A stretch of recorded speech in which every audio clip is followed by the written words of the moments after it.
2012 12 plate Honda VFR1200X Crosstourer. It's done 17,537 miles and it is in a great spec, ready to go touring. Got this nice skivvy airflow screen which has got a whole range of adjustment. So if you run it there, the screen's nice and low. Undo 2 clips and the screen comes up to there. Or you can even remove the screen completely, leaving you with a little part. You put that in your hotel room or wherever you are, maybe on a hot day. And to put it back on, all you do, preferably two-handed, you line that back up, push it in and push your clips back down. So really, really clever idea. ABS model, it's got the handguards like you expect, but it's also got Givy engine bars with engine bar protectors. We've got Givy fog lights, there's no cheap bits on it. Givy rear racks, and a Givy top box rack as well, and it's also got a Givy tool bag. These bags do weather a little bit, but it is still there. The exhaust is pretty much brand new, it's on about 150 miles. It's a Lextech exhaust with a lifetime guarantee, and that's with the baffle in.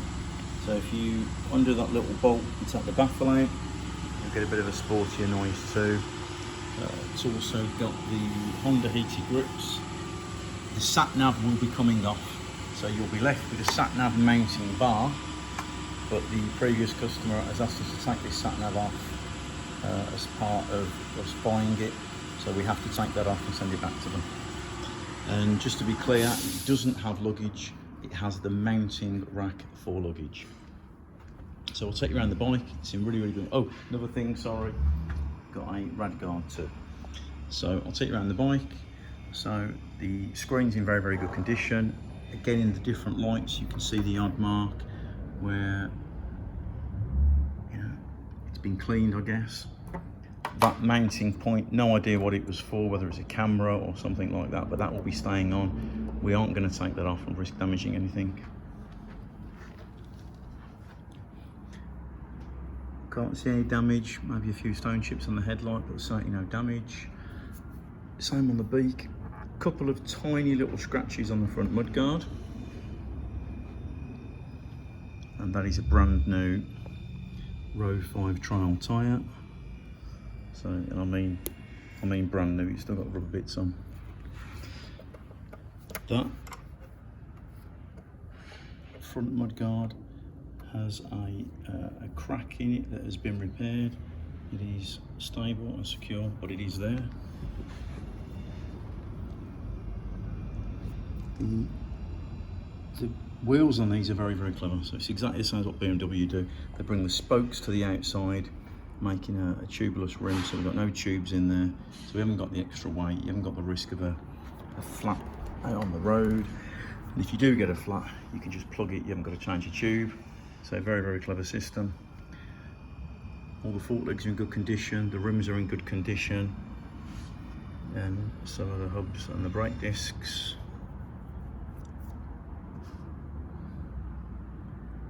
Exhaust, there is a bit of patina, but it is in very good condition. It's cleaned up very nice. You can see the wiring out, which is for the fog lights. No damage to the end of the indicator. A couple of tiny little marks at the end of the handguard, and then the mirror. But the mirror glass itself is in nice condition. All the grips in good condition, and the whole cockpit, to be fair, the whole cockpit is in, you know, very nice, tidy condition. Got a Givy tank lock, tank bag ring. If you've got the right bag, it just clicks in there. Doesn't touch your paintwork at all. I use a very, very similar system. There's a little, it's like a little stone chip there, which has been touched in. But overall, the tank's in really, really nice condition. Can't see any dents. Can't see any significant scratches. Again, if you get in the right light, you will see the odd sort of mark on the paint, I guess. But certainly nothing at all that I would consider significant. Same with this panel. Okay, so we've got a very light graze on this panel. Sorry, on the engine bar. And there is a little kind of a scuff. The way the engine bar comes out, you've got an open tube with a sort of a plug. There's a little mark there. And there is a tiny little mark on the end of the rear brake lever, rear brake pedal. So no damage at all to the engine case. My guess, and I don't know, but my guess is perhaps the bike has fell over stationary, been picked straight up.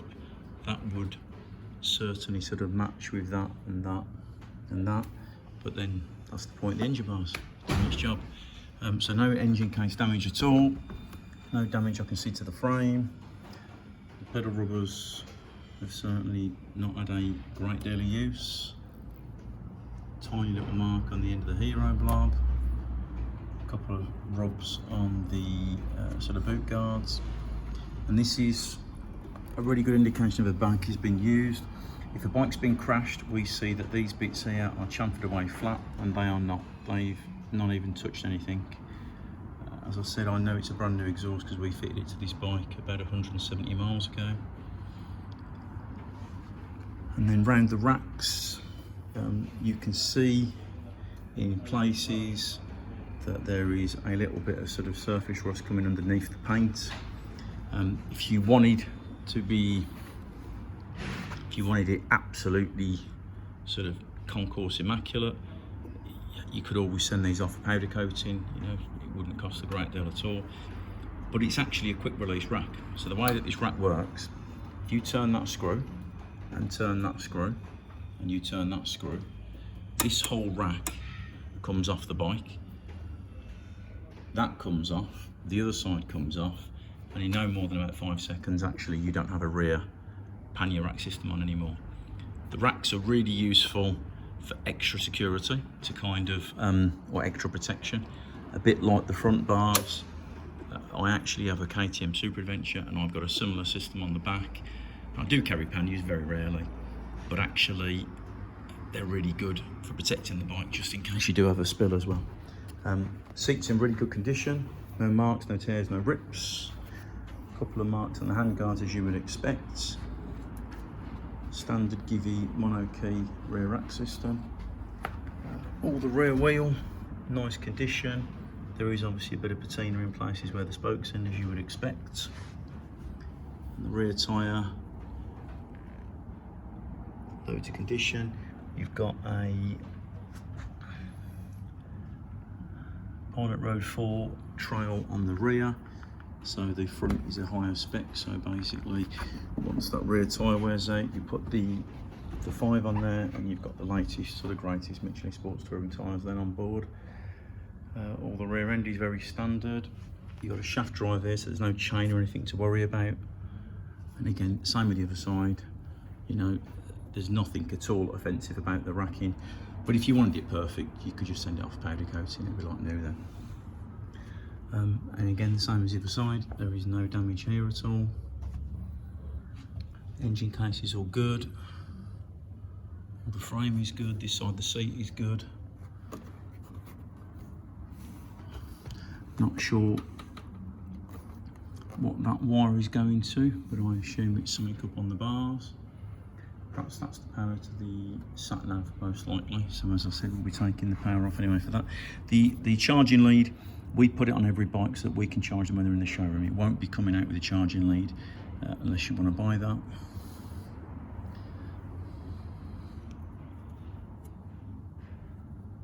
And then I'm just looking for on here, and again, tiny little mark on this engine bar, but I can't see tiniest little scuff there, and the tiniest little scuff on the mirror. You can't even see it.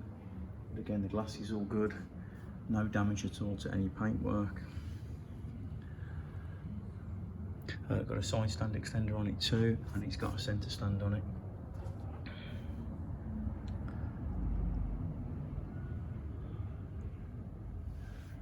A couple of places on the engine bars where a little bit of paint is chipped off, and you can just see sort of a little bit of rust from the bare metal. But again, it's nothing that a touch-up pen couldn't sort out. And again, all the front end reflective of the other side. So yeah, very, very nice condition, and it's ready to go straight out the door. If you've got any questions at all, you can see the bike at our showroom in Sittingbourne, Kent. We're open from 9 till 5, Tuesday to Saturday, and give us a call with any questions.